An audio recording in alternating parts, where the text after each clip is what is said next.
You're listening to Three's a Crowd, the North East Footy podcast, with Rye for Borough, Steve for Newcastle United, and Ted for Sunderland. I don't like cricket. Oh no. I love it. Oh yes. Good morning, everybody, in this beautiful world of ours. It is your resident Australian, Rye, joining you off the eve of a big Ashes victory. Woo-hoo! To my beautiful left, I have got Ted the Mackham. Good morning to you, sir. Good morning, sunshine. Well, yeah, good morning's a bit of a stretch, isn't it? But it is when you wake up to a rude head result, isn't it? Hey, a rude head. And Stevie Wraith, good morning to you, good sir. Morning, mate. I hate cricket. But that we all do. But wait, we've got to kick things off. You've got a fantastic story of a Sunderland fan. Yes, I bumped into a Sunderland fan this week. He watches the show. Good morning, Chris. Chris, I hope you're well, son. Chris is a big Sunderland fan. He watches the show and he's a big fan of it, loves it, and he asked us to give him a shout out today. I did say that I would mention the embarrassing line that he delivered to me, though, when he tried to gain advantage as I was walking away from him. He said, "Mind the step." Now, I think what he meant to say was, "Oh no, mind the gap." So I said, "Do you not mean mind the gap?" And he went, "Oh yeah, that's what I mean." So yeah, very good, Chris. But anyway, I said I'll give you a shout out, mate. I hope you're well. Thank you, Chris, for always tuning in. It's good to see. Ted's got that, that fan base growing every day, which is hard with his mug because it was better when we're on radio. Trust me about that. Teddy boy, we're growing slowly, like a fungus. Mate, to tell you what, the Premier League table result helps. I tell you, but lads, football's back. Can we do it? Oh my God, club football is here. It's here to stay, lads. We have not got an international break now, thanks till March. Oh my goodness, thank you. All of my lads returned to the Borough without injuries, thank goodness. It does look like a couple got a virus. It does look like we've only got AFCON now, really, and that doesn't really affect us down in Middlesbrough. It doesn't affect you too much, Steve, I don't think, but it might be affecting just Wisser, who I've got no idea who Wisser is, but apparently he's going to AFCON. True. Yep, there's that. Democratic Republic of Congo. Yeah. This because I don't even think Wisser exists. I think Wisser's an AI creation. It's mismanaging. I think he'll be a good player when he gets back next year or whatever it's going to be. But honestly, he's doing better than Isak. It can't be, and Isak's actually playing, so it's not that hard. Lads, welcome into Three's a Crowd podcast, the only podcast where we talk Middlesbrough, Sunderland and Newcastle, three teams that are rivals, that we have a bit of banter. We bring each one of us together every weekend. I hope you're fantastic. Make sure you like and subscribe, guys, to the channel. And obviously the podcast is growing like crazy. We're also going to be uploading to Spotify. You can search for it under NUFC Matters or at Three's a Crowd now as well. For those that have been requesting in the comments of it being on an audio, it will be uploaded straight after the show. Let's kick into it, lads. We got a massive day. We have got Middlesbrough away to Oxford. We have got Sunderland going down to Fulham, and we have got Newcastle in the later kickoff at home to Man City. It's going to be a massive day of football, lads, and I cannot wait. Middlesbrough will be going without a manager, Adi Vivesh, I have been told to pronounce. I do apologise. I've been butchering his name. We'll be taking the reins again for Middlesbrough today.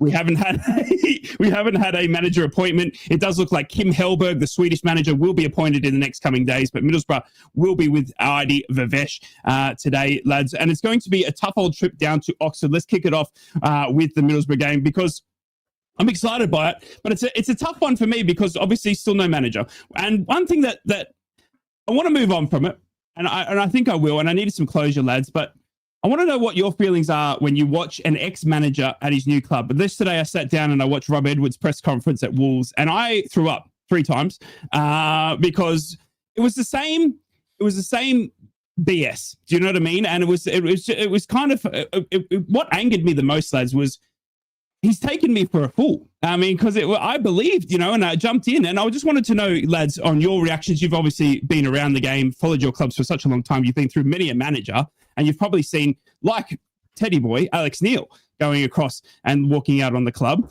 What that was like when you saw him do his press conference, mate, because I honestly felt sick, and I honestly felt like he'd taken advantage of my vulnerabilities as a Borough fan. for me, it just stunk of. He'll say exactly the same at his next job as well, and I just feel like he's lost all credibility among football fans at least. But mate, it's people are going to watch that press conference and think we've heard all this before. And he's not the only one. Like you say, Alex Neil has done it as well. Yeah, there's plenty of managers done it. I mean, Sam Allardyce was revered at our place as soon as he got and even a sniff of the England job. He was off without any questions answered. In fact, and to be fair, I think he even left halfway through one of the pre-season friendlies to go and have a discussion with them. So, yeah, it's not great, is it? And all that Middlesbrough's got to do now is worry about Middlesbrough. They've got a good opportunity today. I mean, Oxford, they're surviving in the Championship, but you wouldn't say thriving in it. No. They're getting away with life in the Championship. So today is a good, a good time to play a team that's lower down in the division. Get your game going. RD Vivesh is he's in charge for the foreseeable. I don't think he's a bad guy to have in charge. To be honest with you, Ryan, he's well respected. He's a good coach. Maybe not a manager in the truest sense of the word, but mate, great opportunity to go and get the 3 points. Forget all about the rat at Wolverhampton, and you move on with your season, mate. And let's see you back up in the Premier League, and all three of us chatting with those Lion badges on next year. Mate, I cannot wait for that. A good old trip down to Oxford United. I don't know if you've played Oxford United in recent times, Steve. It must be a long time. They've obviously come up through the ranks. Yeah. It must be a long time since you've seen down at Oxford United, but it's an interesting game. Sam Stadium. It's three sets of seating, and then the open one side behind the goal is the car park. So you don't want to park your car there if we're taking some long shots, especially with the way Middlesbrough's been shooting lately. You will be losing a front windscreen with ease. But again, I just wanted to get your thoughts, mate, on ex-managers, managers that have obviously coached at Newcastle United, gone on to different clubs, whatever it may be. We've had the saga with Isak. Obviously, you don't see him in the media, but when you see a manager go and he has to give that next press conference, how did you approach that, and how did that make you feel on certain managers that you might have felt, I don't know, that you might have brought into their philosophy, and you feel, it made me feel sick. 2020 was the last time we played Oxford. There you go. FA Cup 4th round. It was a 0-0 draw at St James's Park was the last time we played them. So there we go. Anyway, how does it make you feel when it's Steve Bruce delighted and you feel sorry for the next club that he's gone to? So when he went to Blackpool, I think there was an outpouring of sympathy towards Blackpool, and then ended up with him. But I mean, big name managers leaving Newcastle to go elsewhere. Probably the one that had the effect on me was Keegan, I think. When Keegan left Newcastle because it wasn't what it said on the brochure. And then he turned up at, was it Man City or Fulham? Whichever way around it was, I remember thinking, oh, God, and we've got to play them as well. It's going to be weird and being in the dugout. And it was. And that felt as if he was cheating on Newcastle United. So it is awful. But it was a different scenario. He left because he was unhappy. He didn't leave because he was chasing another job. He didn't leave to go to another job. And that's what's happened with your club is a disgrace. I don't think he's done himself any credit. And I think football karma will serve him up by the end of the season. And I think, what would be nice if Middlesbrough came up and he got relegated. That would be just desserts. Yeah. But he's that will not have gone unnoticed in any in any job interview moving forward. Yeah. They will look at his track record and say, well, can we trust the guy to stay if another opportunity comes along for him, which might be bigger, better, pay more, or be your next club. So yeah, I think it's just left a sour taste in everyone's mouth. And Donald says Keegan gave us hope. It was sad seeing him in another dugout. So yeah, 100%. But yeah, that's probably the one. That's the one that I can give you as an example. Yeah, no, honestly, it was something, but I'm happy to be moving on now, and I think that will close the door for me. It was interesting just to see that very first press conference for him, now in charge of Wolves, and I'm going to be hate watching Wolves for the rest of the season. I tell you that. That's given me a new lease of life to watch those Premier League games. Middlesbrough, obviously, away to the Kassam Stadium. Oxford United are their opponents today. Middlesbrough in this season so far have scored 19 goals. Oxford have scored 16. It is coming off a good win, Middlesbrough, just before that international break, a 2-1 victory, where unfortunately for Oxford, they're coming off the back of two bad losses as well. One to Stoke City 3-0 and one to West Brom Albion 2-1. Middlesbrough will be going there hoping to get the 3 points with A.D. Vivesh in charge again today. And Middlesbrough will be hoping that Kim Hellberg will be appointed this week, as we have got a midweek trip to Coventry. We will cover that later in the show as well. Lads, Fulham at home, Sunderland, top of the league, you say? I mean, it's weird. It's weird. It's getting weird. I honestly think today, Teddy boy, you have got the kiss of death. And what I mean by that is, no, I don't want to make out with you. I would but what I want to say is, I think you can decide the career of one Fulham manager, Marco Silva, today. If I see a big Sunderland result today at Fulham, I think he's done. I personally don't think Fulham will survive, or he will survive the outfalling of what Fulham think should be a good win against Sunderland. But mate, you're going with all the belief in the world. Yeah, you've got to. I mean, listen, there's like I hate doing those old cliches of there's no easy games in the Premier League, but there's no easy games in the Premier League. And Craven Cottage is a proper ground that can provide a good old-fashioned atmosphere. And let's face it, Fulham, they've got no real superstars in among the team, but what they've got is a good set of steady players. They're never going to set the world alight. They're nearly always bottom half finishers. But, to their credit, they've lasted in the Premier League for quite a while now. Marco Silva's not having the best time, to be honest. But at the same time, he's not a bad coach. And, if anybody can turn them around, then I've got faith that he might be the man to do it. So today is a tough one, to be honest, for me. I don't think it's any foregone conclusion. We've had great results against the likes of Arsenal, against the likes of Chelsea, but these are the ones that can really trip you up. In this case, Steve, mind the step. That's for you, Chris. Sorry, Chris. These are the ones where I'll be more than happy coming away from this game with a draw. Whatever Fulham go through with Marco Silva. What's already put the kiss of death on it for him, though, is they're talking about awarding him a longer contract. Yeah, like what Wolves did with their manager. So that's obviously a sign that his days are limited. They're a good organised side, though, and we're going to have our work cut out today. Make no bones about it. We've been very fortunate in the fact that the international players have all come back. Everybody seems to be absolutely fine, absolutely fit. The great thing during midweek as well is Romain Mundle played 45 minutes for the under-21s. Yep, as did Dennis Serkin. Great goal against Sporting Lisbon's second string, which is great for me because my boss is a Sporting Lisbon fan. Sorry, Claudio. Well, listen, it was good to see them getting back into it and getting the game time. Alderete didn't get any game time for Paraguay, or not as much as he would have wanted to because he got sent off.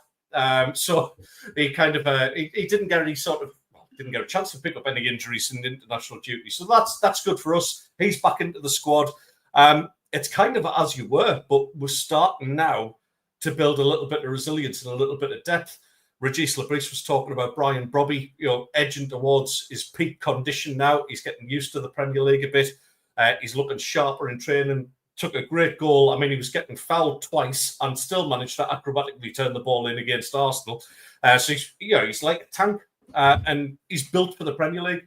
I wouldn't be massively surprised to see him actually get a start today ahead of Wilson Isidore.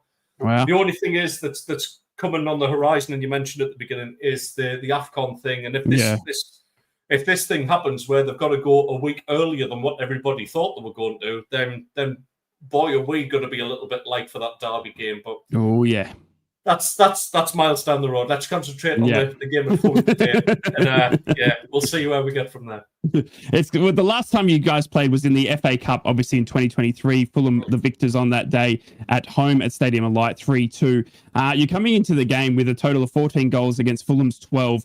The big one here is the goals against. So Sunderland only conceding 10 goals this season, where Fulham have conceded 16. So they're not shy in front of goal, is Fulham, Stevie Wraith. But honestly, mates, it's still, I think, a tough test here for Sunderland to go to Craven Cottage, and Fulham, for Marco Silva and for the sake of where Fulham are at on the table, they're going to start picking up points pretty quickly. I'm surprised to see Fulham below us, to be honest, because they've been a decent side in recent seasons. I mean, this is a big test for Silva. I find it rather strange that they have been talking about giving him a new deal and a new contract, and that really stinks of support from the boardroom, which is never a good thing. But it's such a tight league at the moment, and supporters of Newcastle and Sunderland at the moment having completely contrasting fortunes. But I think we're all aware that nowadays it's the same as last season. There's no middle ground in this table. There's a top and a bottom. There's no mid-table, and 2 wins jettisons you back up into the into the European contenders, and 2 defeats puts you back down amongst the relegation contenders. That's how tight it is, and this really is a dangerous fixture for Sunderland. But we've been saying that for weeks now. We've been saying this is a dangerous fixture. This is a dangerous fixture, and it's got to be difficult for Sunderland fans not to be getting carried away. But the Sunderland fans that I've spoken to over the last couple of weeks that I know are, they're pragmatic and they're realistic, and they're still saying 40 points. That's where we want to be. Obviously, they want to win the derby. But they are giving like a cautious glance at what's happening at Newcastle at the minute, because obviously we're getting our players back. The Wissa conundrum is a strange one. Eddie didn't give too much away yesterday. He's now working with the sports scientists on his pre-season. He's not training with the team. He's not training on the grass, and of course it is getting frustrating for us. But I know that the fact that the derby is still 3 weeks away just means if Newcastle find their mojo before that, it's going to make for a cracking game. But getting back to Fulham, difficult match. Somebody's mentioned in the chat, going to London, it's not easy at any time to go to London and pick up points. I think Sunderland would probably settle to go down there and get a draw. But I think what Sunderland's proved this season is you've got the capability of breaking teams down and scoring goals. You've got to fancy Sunderland to score today. It's just whether Fulham have got the bit about them to score more than Sunderland. It's probably got a draw written all over it. Grant Xhaka is the main man in the team. Is he a card away from a suspension at the minute? Yes. So we ideally need him to pick one up before the derby today or the next game. Yeah. Today or the next game. He's back to the derby. Be interesting to see what Sunderland are like when he's out the team, because he has definitely been the talisman. But I mean, I think today's game is all set for a draw, which Fulham won't be happy with, but Sunderland will be delighted with, because it keeps the run going. But yeah, hey, look, the table doesn't lie. Sunderland's sitting in 4th place, and I would imagine the bookies are going heavy on Sunderland getting something out of the game today. Yep, I completely agree. And I think it's going to be an interesting watch, that for sure. Honestly, lads, we're going to talk about Newcastle. We've got so much to cover in this Threeser crowd because club football is back. I cannot believe it. I want to quickly talk about, before we go on to Newcastle Man City and we preview that, and we've also got everyone's favourite cat coming up very, very soon. Teddy boy, I want to just quickly ask you, Regis Lebris was offered and given a new deal in the summer. Is it too early to be talking about giving him another new deal on the back of what has been the most impressive start to the Premier League season? I think maybe by the end of the season, look at a longer term deal. I think it's a little bit soon right now, because it's the Premier League and the wheels could come off very, very quickly and very dramatically. But when you hear people lavishing praise on him like they are doing at this moment in time, Granit Xhaka in particular this week likened him to Arsene Wenger. Now I've said for months he gives me Wenger vibes. Yeah, and that's a great compliment from a professional such as Granit Xhaka, who's had his pick of any managers that he's ever played for. So yeah, listen, his reputation is building. I wouldn't be massively surprised at the end of this season if we did see Regis pick up a longer term contract, because let's face it, he's earned it. He's turned us into a team that's very, very difficult to beat in the best division in the world. Yeah, no, I completely agree, and I think it's been what an impressive start. And I honestly, we were talking about this off stream, weren't we, Teddy Roy? I'd be very, very surprised if this run was to continue, if the teams like PSG, even very big teams around Europe, weren't coming in for Regis and seeing if he can recreate that with a bigger budget and obviously I don't think he could. Honestly, no? He's a very, very modest guy and a very, very quiet-natured guy. And I just don't think it would work going into a dressing room full of superstars. Yeah, it'd be interesting, wouldn't it? He's got carrying the name. He's got a squad at the minute that's got no real ego about it. Yeah. If there was talk of Paris Saint-Germain, somebody like that looking at him, just wouldn't work, mate. There's too many big egos in a place like that. So there you go. I think he's at Sunderland for the long term, and with the comments from the ownership as well, it's very much they are gearing up to try and mount a challenge to get into European football, which is incredible. Just insane to even say those words. Less than 12 months ago, playing Sheffield United. I can't believe it. Let's talk quickly before we get to everyone's favourite cat, Newcastle at home to Man City. A big game today if you are a Man City fan. Erling Haaland, who continues to break records, has the chance today, lads, to be the quickest player in Premier League history to score 100 goals. He just needs one goal to reach his century in the Premier League. And if you should do so this afternoon against Newcastle, the feat will have been achieved in 15 fewer appearances than any other player in the competition history. The last player to reach 100 goals in the quickest was Alan Shearer on 124 appearances. Erling Haaland has the chance to do that today in 100. It is incredible stats. This Newcastle are at home though, and I think Newcastle are a completely different beast when they're at St James's Park. Steve, let's come to you first, mate. Obviously, we're talking about Wissa. The unknown there for me, mate, is starting to be a little bit concerning on terms of how much you invested in Wissa, and obviously wanting him. Walter has had to, take the load on. But the biggest one for me, obviously, no Dan Burn today. Obviously, he'll be having the one match ban. Are you worried today that Nick can and Walter Mata to both just first name him like I'm a best mates? Are you worried that he has got a lot of workload to carry still without Wissa? And I mean, the problem now as well as we go down is Asula. Yeah, I mean, Asula's out. He's going to see a specialist, although Eddie curbed any worries that could be meaning a long-term layoff. But he's been, some days he's been feeling fine, other days he hasn't been feeling great. So he's going to a specialist to make sure that his recovery is on track. Wissa, as I said, is seeing sports scientists, which is now his pre-season with them, and then he'll be back on the training pitch with the lads. So, Everton was the game that was mooted. Well, that's next weekend. I don't see him being back for Everton. I think they're aiming to get him back for probably the Leverkusen game, maybe he's at the earliest, and maybe Sunderland, maybe he's on the bench. But it's very concerning, really, for me that that he could literally come back and then be off to the AFCON. That would be disappointing. Baltimore obviously had a bit of criticism from fans. I mean, nobody should be exempt from criticism after the last two performances away from home. I was down at West Ham, Brentford, two awful games, and two poor performances and disappointing performances. But watching Baltimore in the in the German games this week. Three goals, and Eddie was asked at the press conference about how he plays with Voldemort. Had he seen anything in those games that could potentially be beneficial to Newcastle? Could the way that Germany play suit Newcastle, and maybe that would help him score more goals? But Eddie said, yeah, of course I watched them, but it's different opposition. It's international football, it's different club football. It's a strange scenario. I think what we need really is performances from the midfield and the wingers in particular. The wingers really need to up their game. We need to see performances from Gordon. We need to see performances from Murphy. We need to see performances from Barnes. We need performances from Alanga.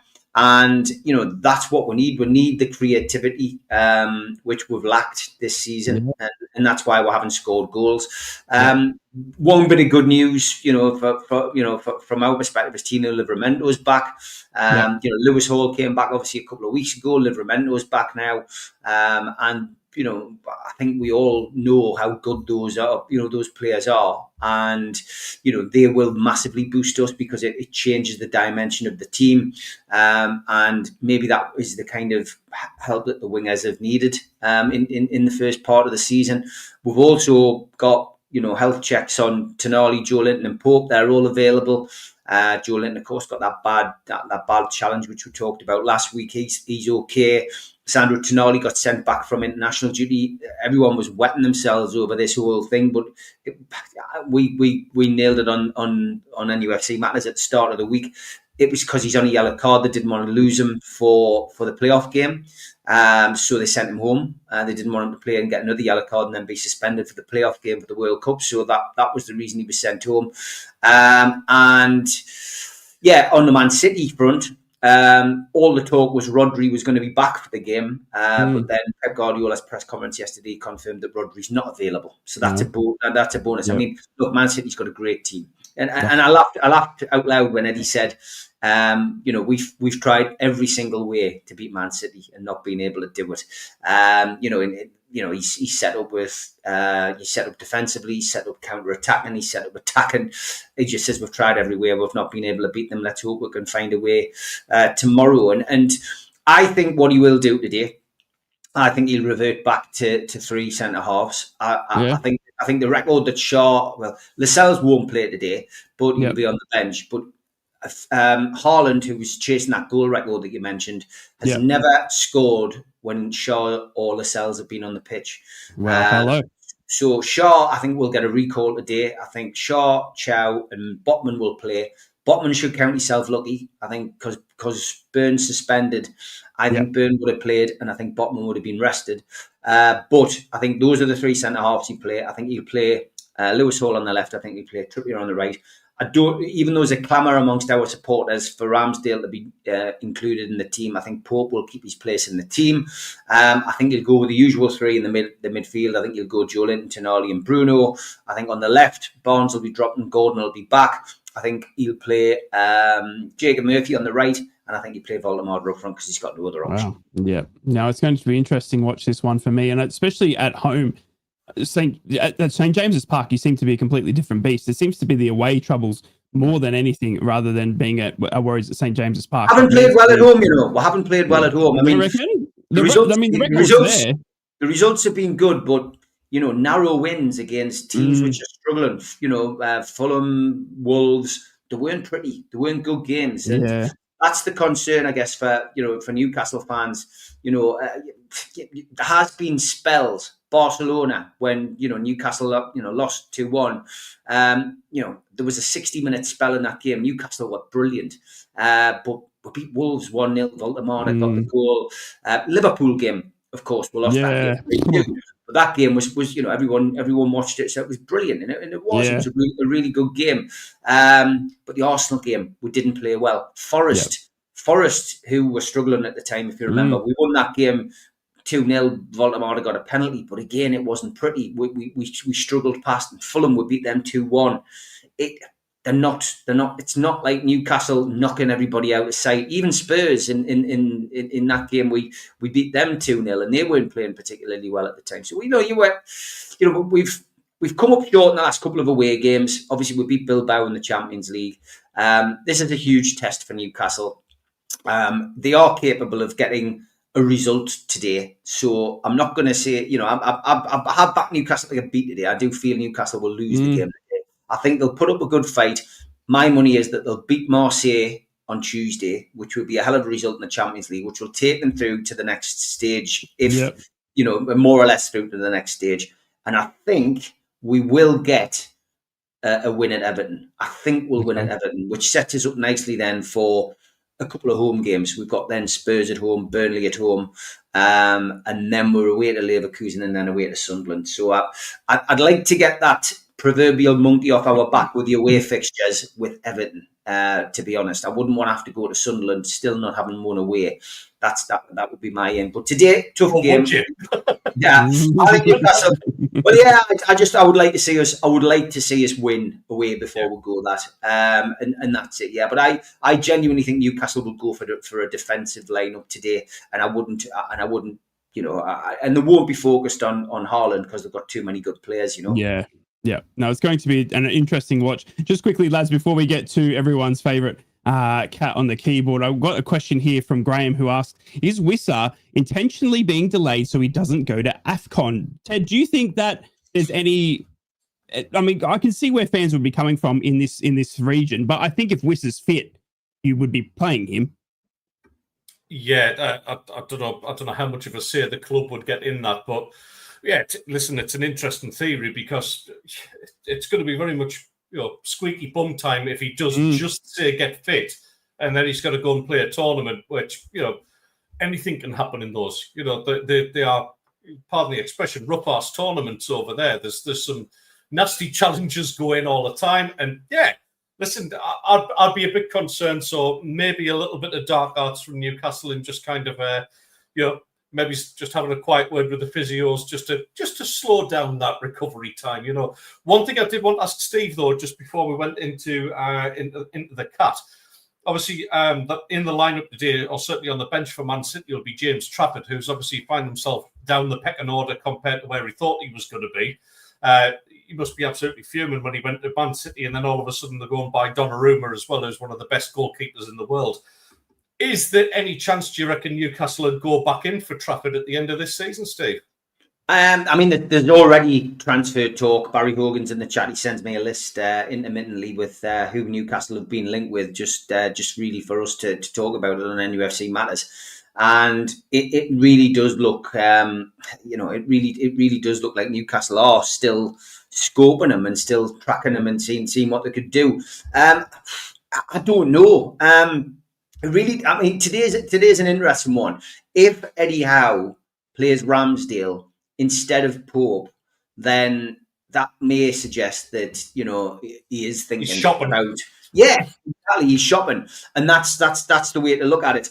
I still think he fancies Trafford. I mean, and I'm sure he still fancies, you know, bringing in another, you know, maybe he's Mark Gahey. I still, you know, that's the thing with Eddie. Once he makes his mind up on a player and he gets a knockback, he still keeps an eye on them and still monitors them, you know. But yeah, I wouldn't be surprised, mate, if Newcastle are still monitoring Trafford and go back in for him, because you do need two good keepers. And let's remember, Ramsdale's on loan. Somebody made the point on NUFC Matters this week that if Ramsdale doesn't get game time, is he going to really want to stay? I mean, he seems happy. He seems really happy. And he's playing the Carabao Cup. He could end up with a cup final at Wembley. But yeah, it's a strange scenario. It's a strange scenario at the minute. But I wouldn't be surprised, mate, to answer your question. Yeah, very interesting. It's going to be one to watch. Lads, we have reached the halfway point of Three's a Crowd. So it is time to sit back, relax, have a chuckle. It's time for All of the Week.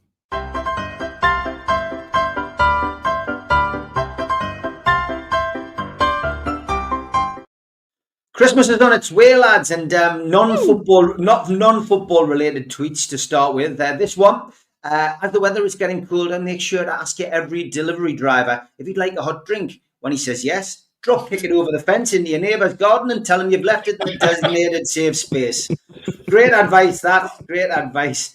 And temperature, lads. Temperature is a big thing, of course, in the northeast. 10 degrees, those southerners begin to evacuate. Geordies go swimming in the North Sea. 0 degrees, southern landlords turn up the heat. Geordies have the last barbecue before it gets cold. Minus 10 degrees, southerners cease to exist. Geordies throw on a lightweight jacket. Minus 80 degrees, polar bears wonder if it's worth it. Geordie boys scouts start wearing long trousers. And minus 100 degrees, Santa Claus abandons the North Pole. Geordies put on their long johns. And minus 173 degrees, alcohol freezes. Geordies become frustrated because the pubs are shut. I thought you'd like that one. And girlfriend, how is this a Christmas film? Me? Are you stupid? Hot as a snow planet. A great argument about what is a Christmas film. I do enjoy that every year. I've I've been shopping as well, getting the turkey and stuff in, lads, and some sausages on sticks and that kind of stuff. And I got some of this, lads. I don't know whether you fancy some next time you're in mine. Okay, trolls. There's a nasty troll that lurks in an ex-footballer's chat. Yes, here he is, Ted the Mackham. Not so poo-poo after all, are we, you mug? Yes, this long running thing continues between Ted and Jermaine Pennant. Jermaine Pennant obviously lost for words, just puts laughing emojis this time. This is definitely because he's illiterate. This is to be continued. Remember the good old days, lads, when this was your only problem in life? The ball getting stuck under a car. Yep, me too. And football talk. The Switzerland women's national team, ranked 23rd in the world, lost 7-1 in a friendly match against Leuzen's under-15 boys team. I loved Marty N replies. I believe in equal pay in football. That's why I think under-15 boys should earn the same as a professional woman player. Great photo, this. Great photo. Check the young lad out behind the lass. It's a young Hearts fan on his way back from the match. I'm not sure whether he's checking out that last or whether he's just disappointed at the result. Sunderland's rise up the Premier League table and Newcastle's stuttering start to the season hasn't gone unnoticed on I'm a Celebrity in this country either. Keel Tulloch puts, no jokes about Sunderland from Anton Deck yet on I'm a Celeb. I wonder why. We're so back and the Geordies hate it. No Magpie Bar going to be at the Stadium of Light for the derby, but good to see Sunderland are getting some new signage up, and Football Away Days have noticed it. The new signage going up at the Stadium of Light, I'm sure it'll look class once it's finished, but it's very similar to Newcastle's at St James's Park. Yeah, get away. It is the copycat. Troll of the week, though, this week, have to give a special mention to Scotland, who got to the World Cup for the first time in donkeys. And there's been absolutely brilliant tweets this week. Henry Winter, book fast at Tiffany's. And I said, what about book fast at Tierney's? Says Alan Smith. Brilliant. And yes, I've never been to America, but I've been in a few states. And the headline, the best headline from all of this was this one. Donald, where's your booze? Excellent, that. And Ray Bradshaw said the travel insurance for 43-year-old Craig Gordon at the World Cup might bankrupt us. And we're going to finish up with this one. This one wins by a country mile. Scotland fans currently going through more tenants than Fred and Rose.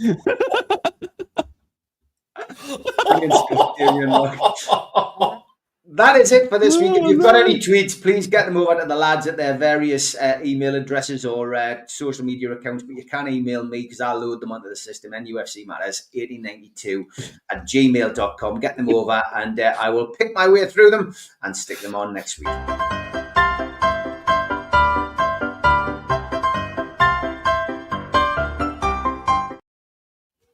Oh, welcome on back to Three's a Crowd, the only Northeast football podcast where we talk Newcastle, Middlesbrough and Sunderland. Normal rivals, but we bring it together for a bit of laugh, bit of banter. We have talked about the games that are happening today. We're going to get the lads' predictions very soon. But lads, we have to just quickly touch on that international week that was incredibly seeing Scotland get back into the World Cup. I mean, it's incredible to see. But the one thing that got me absolutely just blew me away was that Scotland fans actually shook the earth in their celebration wins over Denmark. Yes, that's right. They caused a mini earthquake. Such was the celebrations when they got past Denmark. Lads, what is the loudest game you have ever been a part of is what I want to know. You guys in the chat as well, I want you to have a think about it. I wanted you to tell me what is the loudest game you have been at, whether it's football, cricket, which Australia won today. Sorry about that. If there's any other sporting event you might have been at where you've seen the crowd just off its chops. Now, one thing I'm going to have to say for me is the AFL Grand Final. I went to the AFL Grand Final in 2017. 102,000 people packed into the MCG, Melbourne Cricket Ground, for this, and it was absolutely incredible. I saw the Killers playing live to kick it off. My team on the day absolutely lost and stunk the house out. I went and cried as I left the stadium, but it was incredible, to the point again there where the majority of the fans in that stadium, I'd say 80,000 of them were the opposition fans, and it was incredible reception. But Teddy boy, let's come to you. What's the loudest event you think you've been to? It could be a concert as well, mate, where the fans were just unreal. I mean, Scotland fans causing a mini earthquake, mate, would be something to be pretty special to be a part of. Must have all dropped their GI row at the same time. Apologies to the Scots watching. The loudest event. Right, I'll give you a gig and a couple of games then. Foo Fighters at the Stadium of Light was just an absolutely incredible experience. Love the Foo Fighters anyway, my favourite band. And that just took the roof off the place. It was absolutely incredible. Atmosphere-wise, everybody's singing. It was just one of those gigs where you didn't just hear it, it just vibrated through your natural soul, you know. Just brilliant, absolutely brilliant. Game-wise, the loudest at the Stadium of Light, I still go back to the playoff semi-final against Sheffield United. Back in the day, the one before we went and got beat by Charlton by penalties. God, what was that? 1998 or something like that, I think. Anyway, yeah. So the atmosphere in that was absolutely terrifically loud. The other one, I was fortunate enough to go to a Six Nations game. It was actually Wales versus Italy. This is years and years ago, and hearing the Welsh national anthem before the game. Is not just loud, it's just something that you never, ever forget. That was just like, for atmosphere and feeling and the volume of singing, absolutely incredible. So, yeah, that's probably my top three. Some that just stick with you for the rest of your life, these sorts of results. I mean, some from people in the chat saying Borough versus Newcastle FA Cup when Ravanelli scored. My God, imagine being there for that one. I mean, obviously, the Massimo Macarone goal as well. Borough vs Chelsea at Wembley final. It was chaos in both in and out of the stadium. The Wembley Carabao Cup win for Newcastle fan here. The derby when Newcastle won 5-1. Jeez, the full game equals Barker. The incident equals Shearer, and the goal-breaking Milburn's record for some of those results. Steve, do you remember a game that just stays with you for being so loud and so unbelievably crazy? Les obviously mentions the Barca, Shearer's goal, breaking Milburn's record. I mean, I can add to that. Andy Cole breaking Hughie Gallagher's record, which was 41 goals in a season. That was electric because that record was held since 1927. So that was as big as Shearer's. Shearer's testimonial. That was a huge atmosphere. And of course, my very first game as a Newcastle fan was Kevin Keegan's last, which was 1984, friendly against Liverpool. Auf Wiedersehen, Kev, 2-2 when he took off in the helicopter. That was an electric atmosphere as well. Manchester United 5-0. The roar when Philip Albert chipped the ball over Schmeichel, because that was like vindication after getting hammered in the Charity Shield 4-0.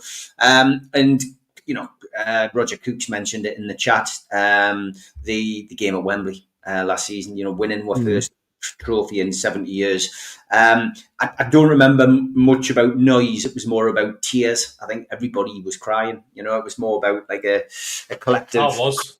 Crying. You were, yeah.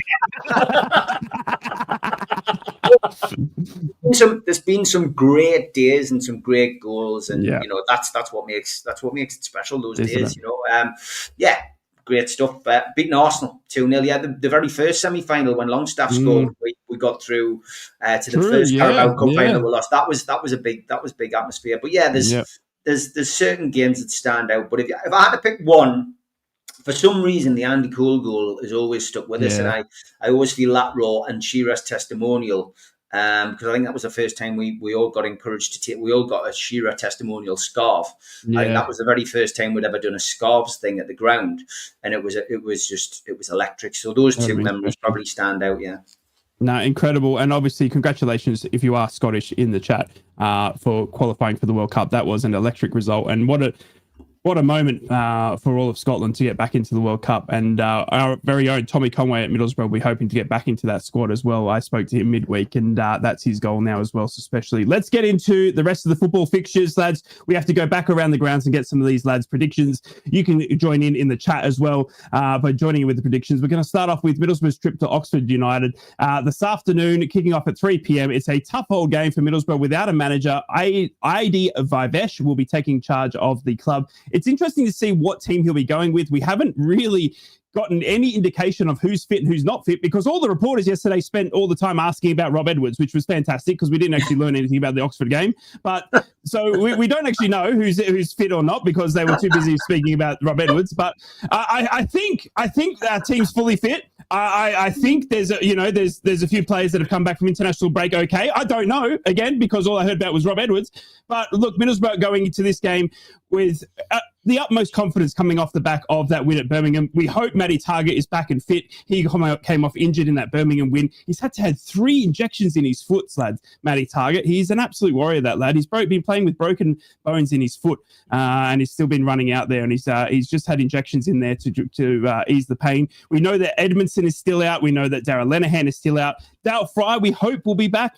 And then it'll be interesting to see whether David Strelic can return to the lineup, our $8.5 million striker who hasn't really hit the ground running here in Middlesbrough. He played to play for Slovakia in that 5-0 loss to Germany midweek. So he's got to pick up and try and get some goals in the championship to try and hold on to his starting place. But again, Tommy Conway will be knocking at that door, especially now with Scotland. Scotland qualifying. He'll be wanting to, show Scotland that he can perform at all levels. Lads, let's get some predictions. Come to you first, Teddy boy. Oxford versus Middlesbrough, mate. Away from home. Middlesbrough looking for 3 points under AD Vivesh. Well, to use a bit of a pun, I think Oxford are going to get a bit of an education from Middlesbrough in this one. I can see a quite an easy win. I can't see you keeping a clean sheet, though. I don't think you're there yet. But 3-1 win for the Borough today, I think, mate. I'm going to go a 4-1 win. I'd written down a 4-1 win. I think we're going to really put it to sword. And I honestly think Tommy Conway, now that Scotland have qualified for the World Cup, is really going to turn it up because he's going to want to be in that place. Steve, Oxford away for Middlesbrough today, mate. Predictions? I just want to ask you about Rob Edwards, really. Oh, I freaking couldn't believe it, mate. I don't know who's injured, who's fit. I don't even know if we're playing Oxford because all we spoke about was this bloody Wolves manager. Honestly, with this game, it's Borough's Jekyll and Hyde. They have been a bit Jekyll and Hyde. You wonder whether a lot of it's been to do with the managerial situation because they will have known that he was getting unsettled beforehand, wouldn't they? But you've managed to maintain your position in second place in the league. Oxford are 21st, I think it is. They're not in a great position. I think Borough will give them a shellacking today. So yeah, I'm going to go for a 4-0, mate. Oh, I like that. Lads, on to all Sunderland. All three of us have gone for a win. Yeah, oh my God, no, I'm scared. Sunderland, I'm going to do the same here now. I'm going to have to put the curse on you. Sunderland are away to Fulham. It's going to be a tough old trip down to London, but Sunderland will have nothing to fear, sitting 4th in the league.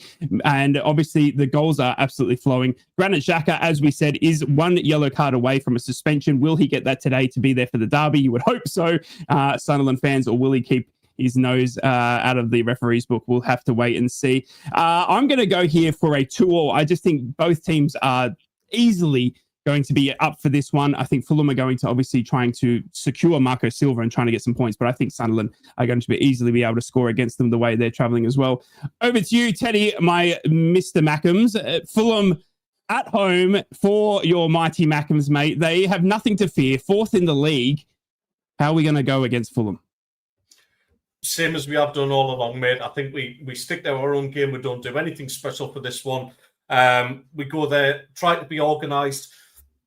These are like I said, these can be the banana skin games, but I think we'll overcome the test. I don't fancy a win. I think I just have a feel of a 1s each, a 1-1 draw, and I'll take that all day long. Be more than happy with that. Ooh, Stevie lad. Fulham at home to your favourite Sunderland. Honestly, it's going to be a tough old test for any team to go down to London, but at the moment, you'd be licking your lips to be versing at Fulham and the way they've been playing. Yeah, I mean, this is a draw though for me. I've said that before. I think this will be a tougher test for Fulham than it will be for Sunderland. I think Sunderland are a reformed team, and they'll go down there with their confidence sky high, and with Xhaka still, ploughing that furrow in the midfield. I think he leads by example. So I think Sunderland will get something out of the game. I'm going to go for a 2-2. And I want to get a quick bet on from you, lads. Obviously, we're not officially betting here or anything, no gambling. But I want to know, lads, will Granit Xhaka get a yellow card today? Yes or no, Ted? Yes. I'm saying yes as well, Steve. Yeah. Who do you play next week? Next week we have Bournemouth at home. You have Bournemouth at home. Yeah. You play Liverpool away. You play Liverpool, right?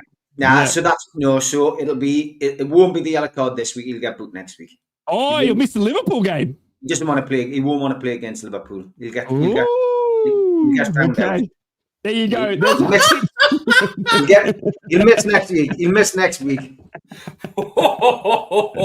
Big banter. We love it. Righto, Newcastle at home to Man City. As I said just before, Erling Haaland is 1 goal away from reaching the fastest century of goals in the Premier League. If he scores 1 goal today, he will have reached 100 goals in the Premier League, fastest player ever to do so.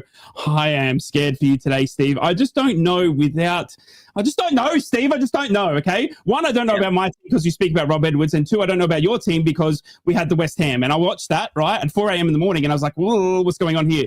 So I'm going to have to go with the Man City 1-0 win on this one because I just think Erling Haaland's going to get that goal today.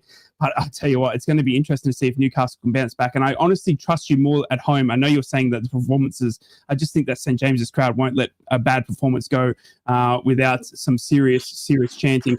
Teddy boy, Newcastle United at home, Man City, Erling Haaland, 1 goal away from 100 in the Premier League. How do you see this one playing out, good sir? Do you know what? I don't think this is a foregone conclusion, this one.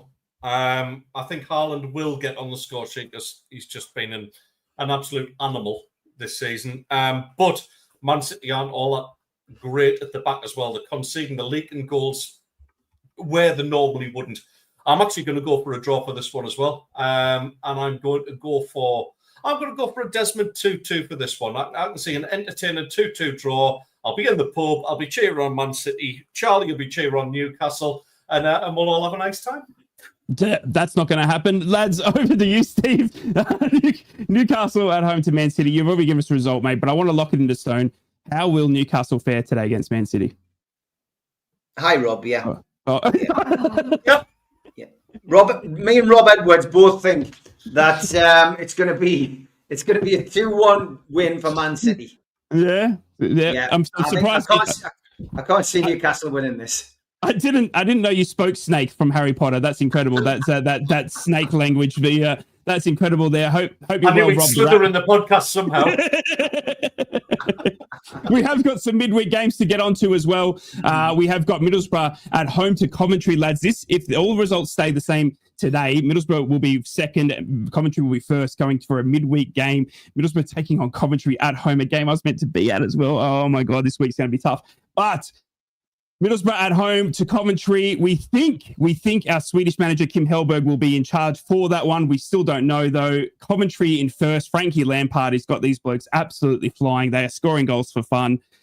At home, though, Middlesbrough hope to keep this one. I'm going to go for a cheeky 1-1 draw in this one because it's going to just be so tough and it's going to be so much pressure on the lads. But it's going to be at the Riverside, and I hope that we can make it a bit of a fortress. Teddy boy, midweek game, first v second if results go our way today.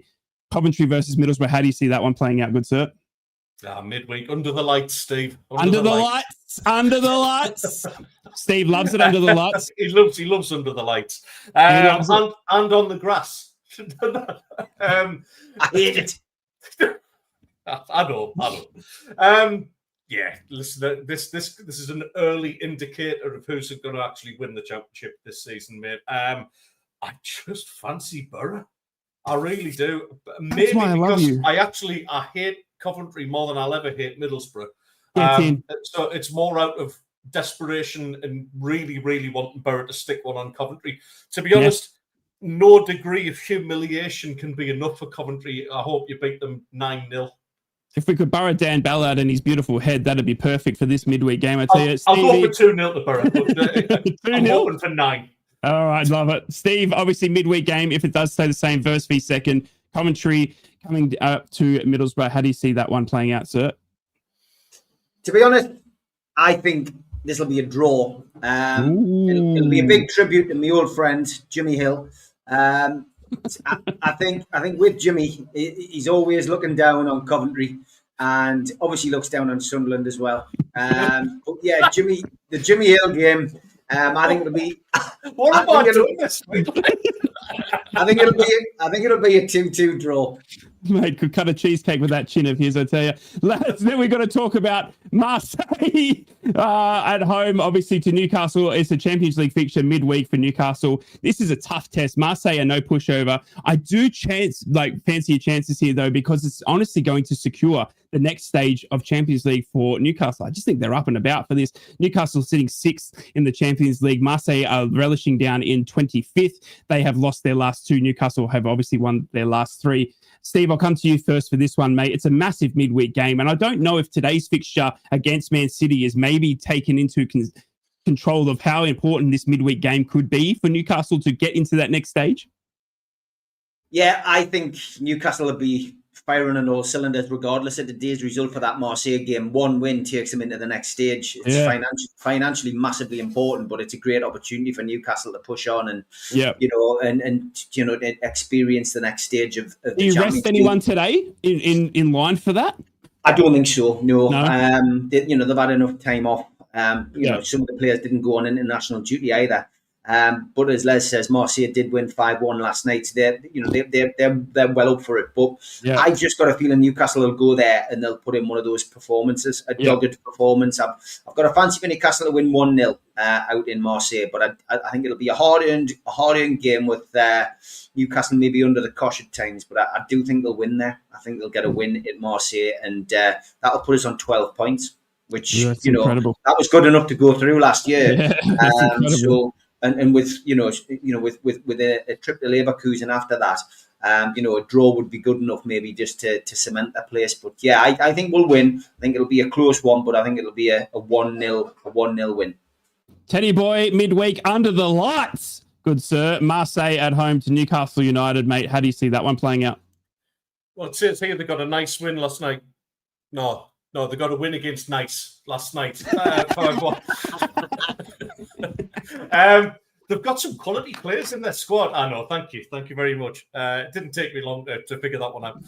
They've got some good players in the squad, to be honest with you, mate. Aubameyang's there now. Mason Greenwood, for all his troubles, is a talented player.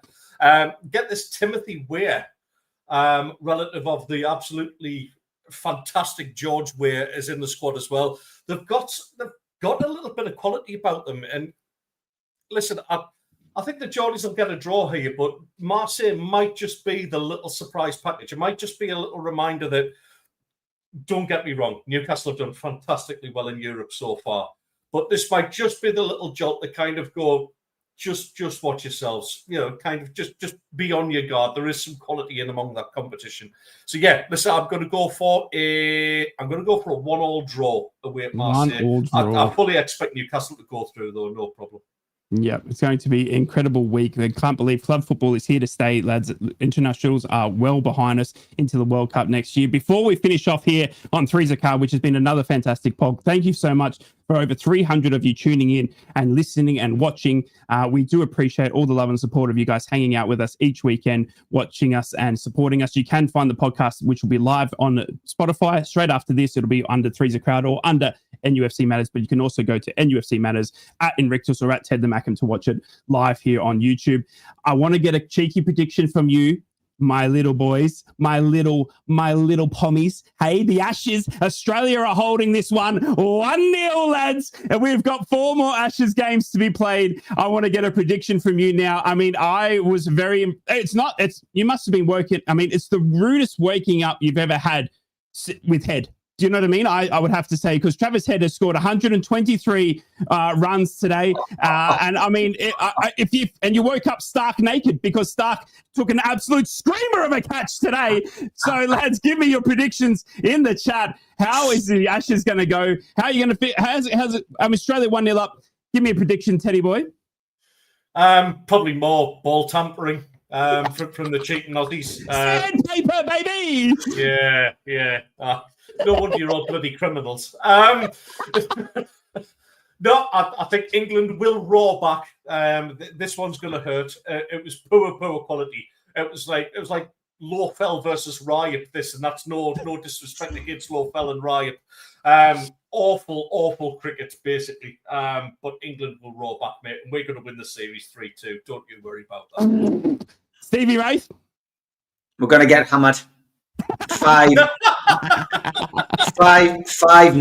It's not looking good at all. That collapse, two collapses in the baton were absolutely disgraceful. The only saving grace we've got is we have got some good bowlers, but we all know what it's like. The pitches in Australia, they're all dry as sticks after 2 days.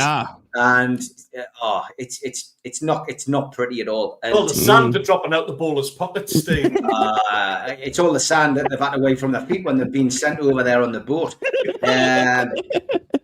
It's embarrassing. It really is. I mean, a test match finished after 2 days. Jesus Christ! Wow. You know, but never mind. Never mind. There's worse things happen at sea.